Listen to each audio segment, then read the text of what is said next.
Hey there, now we're going to start working on the disassembly for the range housing, which is on the right. Here's a close-up of the range housing by itself. First thing we're going to do is remove this wire that's holding the fork screw in. I broke it here, so I'll just have to replace it. I'm going to use the same method as I used on the shuttle housing to remove this screw, where I used my extension and an adjustable wrench to remove the set screw because my socket doesn't fit in there on the sidewall. Then I'll also use my extension to drive the rail out. I have a paper towel over the cup for the detent ball.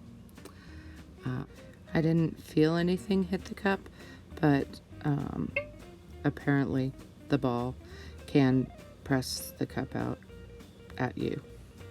So here's the shift fork. It's got quite a bit of rust on it, but we'll clean it up and I think it'll be fine. Then I'm going to use my trusty extension to finish driving the rail out the back side. And here's a close-up of that shift rail. That's where the detent ball goes. The next step is to remove the yoke nut, and I felt quite a bit like the Three Stooges on this part.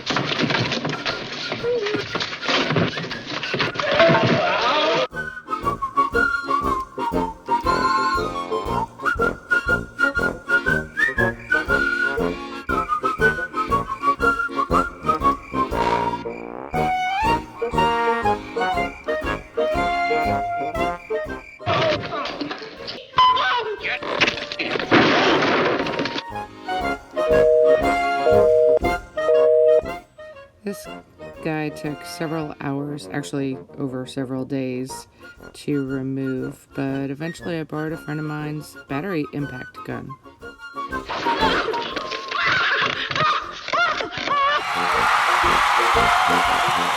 This is definitely going on my tool wish list. After you get the yoke nut off, you'll lift off the oil seal behind the yoke, and this I didn't have to remove, actually. The small snap ring was very difficult to remove, and doesn't have to be removed until you remove the ball bearing from the shaft, but I did it, so I figured I'd show you while it's in, and it might be easier to remove it now. The next snap ring is snap ring that you're actually supposed to remove, and that's what's holding the ball bearing into the case. Removing it didn't actually remove the bearing with the gear cluster. There's another one just like this inside of the case that I ended up having to remove to get the ball bearing out. But once you get it out of that groove, it's pretty easy to pry up and pull out of there.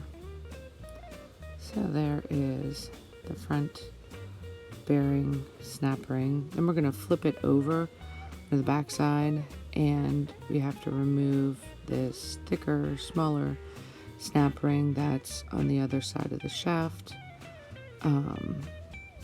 This one was a little bit trickier and took some prying and an extra set of hands to get out.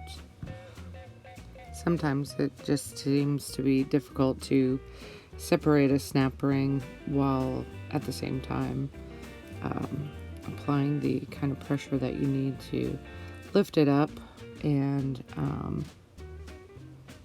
out of its hole. But here we used some pliers to hold it up after it was started, and some more to separate it, and a flathead screwdriver was used in there sometimes too, but eventually it came out. So here's a close-up of the range housing with the snap rings removed and what it looks like from the top. As you pull the gear cluster out, need to reach inside and grab the parts as they come off of the shaft. Then down here, the countershaft for the range housing has a plug, but I didn't want to remove it, so I just sort of tapped the gear cluster and the countershaft just came right out. So then I was able to pull out the gear cluster. I'm gonna replace some of the thrust bearings and washers and needle bearings inside the cluster. Remove the inner snap ring and pressed the ball bearing out. And this is after cleaning the face of the range housing where it meets the shuttle. And here's all of my parts.